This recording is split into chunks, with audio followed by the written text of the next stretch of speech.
বন্ধু astrology 24x7 YouTube চ্যানেলে আপনাকে আরও একবার স্বাগত। আমি আপনাদের বন্ধু শ্যামল। বন্ধু সঙ্গে থাকুন, ভালো থাকুন। আমার তরফ থেকে প্রাণ ভরা ভালোবাসা আপনাদের সকলের জন্য রইল।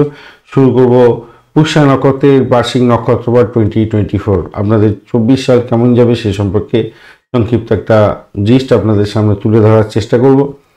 আপনারা জানেন 3°20' থেকে 16°40' মধ্যে কর্কট রাশিতে যদি আপনার চন্দ্র অবস্থান করে তাহলে আপনি পুষ্যা নক্ষত্রে জন্মগ্রহণ করেছেন ধরে নেওয়া হয়। পুষ্যা নক্ষত্র তো অত্যন্ত শুভ নক্ষত্র। সুখী এবং সহ্য ব্যক্তি হয়ে থাকেন এবং স্থিতিশীলতা অনেকটা বেশি দেখা যায় এবং একটা একটা মানে চেহারার মধ্যে আভিজাত্য মোটামুটি থাকে, দেখা যায়। সেরা সেরা মানুষদের মধ্যে হওয়ার সম্ভাবনাও থেকে যায়। স্যাটার্ন এই নক্ষত্রের লর্ড, কিন্তু সিম্বলটা হচ্ছে কাউয়ের দুধের বাট আর কি, মানে গরুর বাট, গরুর দুধের বাট আর কি। এছাড়াও ফ্লাওয়ারকেও চিহ্নিত করা হয়ে থাকে। বৃহস্পতি দেব হচ্ছে ডায়েটি। তো আপনারা হনুমানজির সাধনা যদি করেন তাতে কিন্তু অনেকটা বড় ধরনের সাফল্য পাওয়ার সম্ভাবনা থাকে। এছাড়া আসছে আরও বিস্তারিত আলোচনায়। ব্লু সাফায়ারটা আপনারা ব্যবহার করতে পারেন, সেক্ষেত্রে ভালো হবে। লাল রঙটা আপনাদের ক্ষেত্রে ভালো হয়ে থাকে। ফ্লুরোসেন্ট রেড কালারটাও আপনারা ব্যবহার করতে পারেন। আপনাদের ইম্পর্টেন্ট সংখ্যা হচ্ছে 8 সংখ্যাটা দিয়ে খুব ভালো হয়। আর যারা এই পুষ্যা নক্ষত্রে জন্মগ্রহণ করেন তাদের নাম যদি এইচ দিয়ে শুরু হয় বা ডি দিয়ে শুরু হয়, তারা খুব নামী হয়ে থাকে এবং শ্রদ্ধাশীল ব্যক্তি হয়ে থাকে সমাজের মধ্যে। তাই নাম দেওয়ার ক্ষেত্রে বাচ্চাদের পুষ্যা নক্ষত্র হলে এইচ বা ডি দিয়ে দিলে আপনাদের ক্ষেত্রে ভালোভাবে মাথায় রেখে চলবেন। আর পুষ্যা নক্ষত্রের ক্ষেত্রে দেখা যায় যে আপনাদের মধ্যে যে ইনার বিলিটির শক্তি, এই শক্তিটা আপনারা জাগ্রত করতে পারেন খুব সহজে। আপনারা যত্নশীল হতে পারেন সেই সম্পর্কীয় ব্যাপারে। নিজের যে ক্রিয়েটিভিটি, কর্মে যে যথাযথ প্রয়োগ করা, সেগুলো আপনারা পারেন। তবে দুর্বল ব্যক্তিত্বেরও পরিচয় পাওয়া যায় আপনাদের মধ্যে। অনেক সময় দেখা যায় আপনারা বেশি স্বার্থপর হয়ে থাকেন।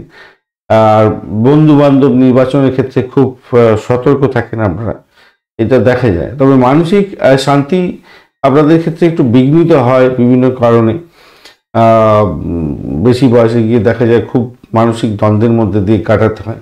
তবে কমনীয়তা, শান্তি আপনি সবসময় বজায় রাখার চেষ্টা করেন এবং করবেনও।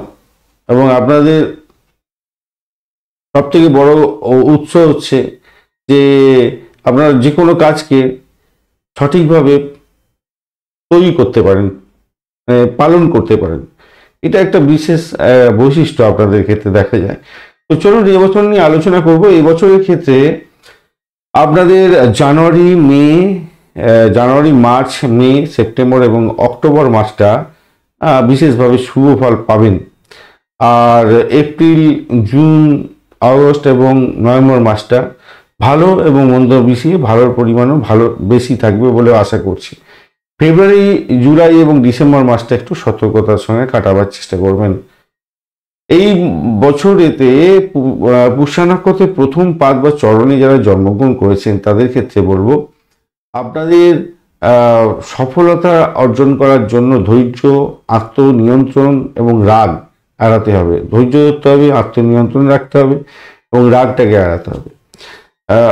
মাথায় রাখবেন, না হলে কিন্তু বিপত্তি হতে পারে। পুষ্যা নক্ষত্রে যারা দ্বিতীয় চরণ বা পাদে জন্মগ্রহণ করেছেন তাহলে এই বছরে অন্যায়ভাবে কাউকে অভিযুক্ত আপনি করে ফেলেছিলেন এবং করে ফেলতে পারেন, এবং আপনি এই ধরনের কাজ করতে না চাইলেও আপনি হয়তো করে ফেলতে পারেন যদি আপনি কোনো ম্যানেজার লেভেলে কাজকর্ম করেন।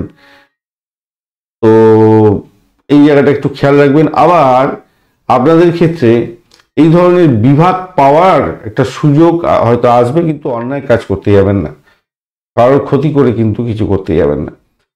পুষ্যা নক্ষত্রের তৃতীয় পাদ বা চরণে যারা জন্মগ্রহণ করেছেন এই বছরটায় আপনাদের ক্ষেত্রে ভাগ্য আপনাকে যেমন একটা ভালো সুযোগ দেবে, তেমনি লাভ ক্ষতি বিবেচনা না করে আপনি কিছু সুযোগ হারিয়ে ফেলবেন। এই সতর্কতার কিছুটা দরকার আছে। পুষা নক্ষত্রের চতুর্থ পদ বা চরণে যারা জন্মগ্রহণ করেছেন, যারা ওষুধ নিজে নিজেই খান, তাদেরকে বলবো নিজে নিজে ওষুধ খেতে যাবেন না, ডাক্তারের সান্নিধ্য গ্রহণ করে তবেই ওষুধ নির্বাচন করবেন, ওষুধ খাবেন, না হলে প্রবলেম হতে পারে। আরেকটা বিষয় হচ্ছে, যারা ওষুধ প্রস্তুতকারক বা যারা ডাক্তার বন্ধু, মেডিসিনের সঙ্গে রিলেটেড যুক্ত আছেন, আয়ুর্বেদিক বিশেষ করে ক্ষেত্রের সঙ্গে যুক্ত আছেন, তাদের ক্ষেত্রে কিন্তু অত্যন্ত ভালো হবে। পুষা নক্ষত্রের আর্থিক অবস্থা কেমন হতে পারে সে সম্পর্কে বলতে গেলে বলবো, এই বছরটায় ভাগ্য আপনাকে কিছুটা সহায় দেবে, আর্থিকভাবে কিছুটা লাভবান হলেও চুরির সম্ভাবনা আছে, আপনার আর্থিকভাবে প্রতারিত হতে পারেন এবং আপনার বাড়ি গাড়ি যানবাহন সারানোর জন্য কিছু আর্থিক ক্ষতি হতে পারে। শিশুদের জন্য কিছু অর্থ ব্যয় হয়ে যাওয়ার সম্ভাবনা থাকবে। যদি আপনি বাইরে যাওয়ার জন্য চেষ্টা করছিলেন, অভিবাসন দপ্তরে কাগজপত্র দিয়েছিলেন জমা, কিন্তু দেখলেন শেষ মুহূর্তে আপনার আটকে গেছে এবং আপনার বিশাল একটা কাজ করার জন্য আপনি যাচ্ছিলেন কোথাও, সেটা আটকে গিয়ে আপনার বিশাল বড় ক্ষতি হয়ে গেল, এরকম ব্যাপারটা হতে পারে। বিশ্বাসের অভাবের কারণে আপনারা যদি ওই করেন, মানে যৌথ ব্যবসা বাণিজ্য করছেন, তাহলে আপনাদের এই ব্যবসা বাণিজ্য সমস্ত শেষ হয়ে যেতে পারে। খেয়াল রাখতে হবে, চিরতরে হারিয়ে যেতে পারে। মনে রাখবেন, নথিপত্রগুলো ডকুমেন্ট করে রাখার দরকার আছে। ঋণের ব্যাপারে সমস্যার সম্মুখীন হতে পারেন। নতুন কোনো বাড়ি কিনতে চাইছেন, তার ফলে আপনার বিলম্ব হতে পারে, সমস্যায় পড়ে যেতে পারেন। খেয়াল রাখবেন, গাড়ি কেনার সময় বা ইলেকট্রনিক গেজেট কেনার সময় আপনি কিন্তু সঠিক সিদ্ধান্ত নেওয়ার জন্য কোনো বিশিষ্ট ব্যক্তি বা কোনো অভিজ্ঞ ব্যক্তির সহায়তা নেওয়ার চেষ্টা করবেন, না হলে আপনি ভুল জিনিসটা কিনে নিয়ে আসবেন বা ভুল জায়গায় আপনার হাত পড়ে যেতে পারে, তার ফলে আর্থিক ক্ষতির সম্ভাবনা থাকছে। চাকরি ব্যবসা পেতার ক্ষেত্রে দেখা যাচ্ছে পদোন্নতি এবং বদলির সুযোগ এই বছরেতে একটু বিলম্বিত হতে যাচ্ছে আপনাদের ক্ষেত্রে। তবে বিভাগীয় তদন্তের মুখে পড়ে যেতে পারেন কোনো ভুলভাল কাজ করে থাকলে। বেআইনি কর্মকাণ্ড আপনার উন্মোচিত হয়ে যেতে পারে এবং আপনি যে প্রকল্পগুলোতে হাত দিয়েছিলেন সেই প্রকল্প সম্পূর্ণ করতে পারবেন না, তার ফলে সমস্যা সংক্রান্ত তৈরি হয়ে যেতে পারে। তাই সেগুলোকে তাড়াতাড়ি করে দ্রুত কমপ্লিট করুন, রিপোর্ট জমা দেওয়ার চেষ্টা করুন, নাহলে বিপত্তি হতে পারে।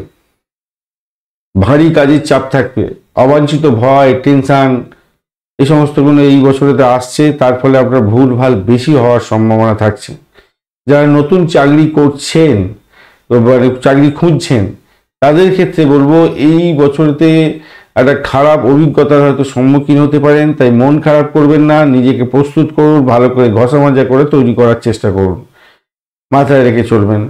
কেউ অসম্মানিত করতে পারে, এরকম ব্যাপার হতে পারে, বা কারোর সম্মানে আঘাত পড়ে গেছে আপনার অজান্তেই এবং তার সদিচ্ছার অভাবের কারণে আপনি হয়তো কোনো কিছু সুযোগ পেলেন না, এরকম ব্যাপারটা হতে পারে। ব্যবসার যে নিয়মকানুন সেগুলো সঠিকভাবে মেনে চলার দরকার আছে, বাধ্য আপনি, নাহলে সরকারি ক্ষেত্রে বড় ধরনের সমস্যার মধ্যে পড়ে যেতে পারেন। এই জায়গাটা একটু খেয়াল রাখতে হবে। ব্যবসা বাণিজ্যের ক্ষেত্রে যারা গবেষণা করছেন তাদের ক্ষেত্রে বলবো, যারা রিসার্চ করছেন, গবেষণা করছেন, তাদের ক্ষেত্রে এই বছরটা অত্যন্ত শুভ হতে যাচ্ছে। কোনো কঠিন কাজ সম্পন্ন করতে মাথায় রাখবেন, আপনার আন্ডারে যারা আছে সহকর্মী, তাদের সাহায্য দরকার আছে। তাই যে কোনো ক্ষেত্রেই আপনি থাকুন না কেন, সেটা আপার লেভেল বা লোয়ার লেভেল যাই হোক না কেন, আপনার সহকর্মীদের সাহায্য পাওয়ার জন্য আপনাকে সচেষ্ট হতে হবে এবং তাদের সঙ্গে ভালো ব্যবহার করতে হবে, এটা মাথায় রাখবেন, নাহলে বিপত্তি হয়ে যেতে পারে। রোমান্স এবং বিবাহ পারিবারিক জীবনের ক্ষেত্রে বলতে গেলে প্রথমেই বলি, পরিবারকে নিয়ে বা দাম্পত্যের ক্ষেত্রে পিকনিকে যাচ্ছেন, হই হই করতে করতে গাড়ি করে, এই আমি বলবো নিজের ড্রাইভিং করতে যাবেন না বন্ধু, দুর্ঘটনার সম্মুখীন হতে পারেন, সতর্কতার দরকার আছে। একসঙ্গে বসে পরিবারের সকল সদস্যরা আনন্দ করছেন, খাবার তৈরি করেছেন, খাচ্ছেন, কিন্তু বিষক্রিয়া হয়ে যাওয়ার সম্মুখীন আছেন, এটা কিন্তু খেয়াল রাখবেন। এবং তার ফলে আপনাদের অনেক বাড়ির সদস্যদের একসঙ্গে হসপিটাল নার্সিংহোম করতে হতে পারে, তাই সতর্কতার দরকার আছে এই বছরটা। স্বাস্থ্য বিষয়ে একটু সতর্কতার দরকার আছে, মাথায় রাখবেন। তো একটু খেয়াল রেখে আপনাকে চলতেই হবে বন্ধু। শিক্ষার্থী বন্ধুদের ক্ষেত্রে এই বছরেতে ভর্তির সুযোগ আসছে নতুন করে, ভালো হবে। পরীক্ষার ফল আপনাদের ক্ষেত্রে ভালো হতে যাচ্ছে, নিশ্চিতভাবেই ভালো হবে।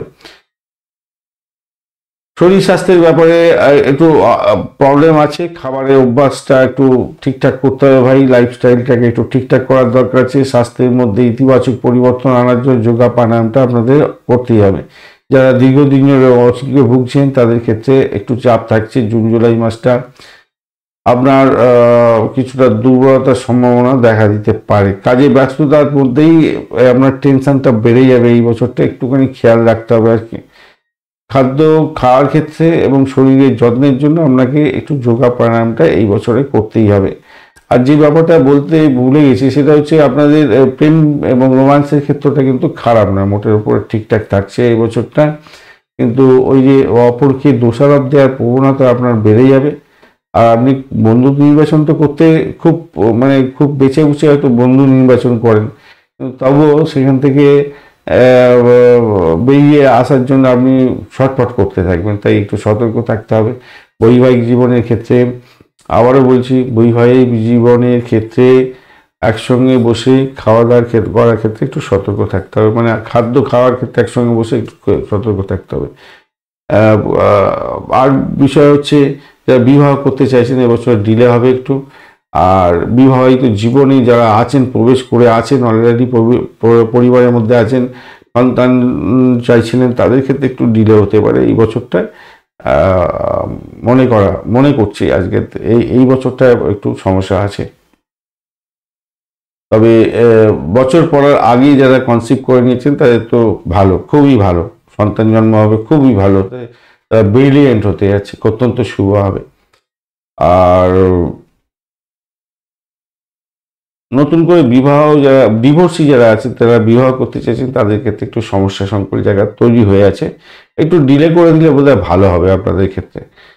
তো ধন্যবাদ বন্ধু ভিডিওটি দেখার জন্য। ভিডিওটি যদি আপনাদের কাজে লেগে থাকে তাহলে লাইক শেয়ার কমেন্ট করতে ভুলবেন না। চ্যানেলটি সাবস্ক্রাইব করে রাখুন, বেল আইকনে ক্লিক করে রাখুন, অল নোটিফিকেশন চুজ করে রাখলে সমস্ত ভিডিওর আপডেট আপনার কাছে নোটিফিকেশন হিসাবে চলে যাবে। বন্ধুর সঙ্গে থাকুন, ভালো থাকুন।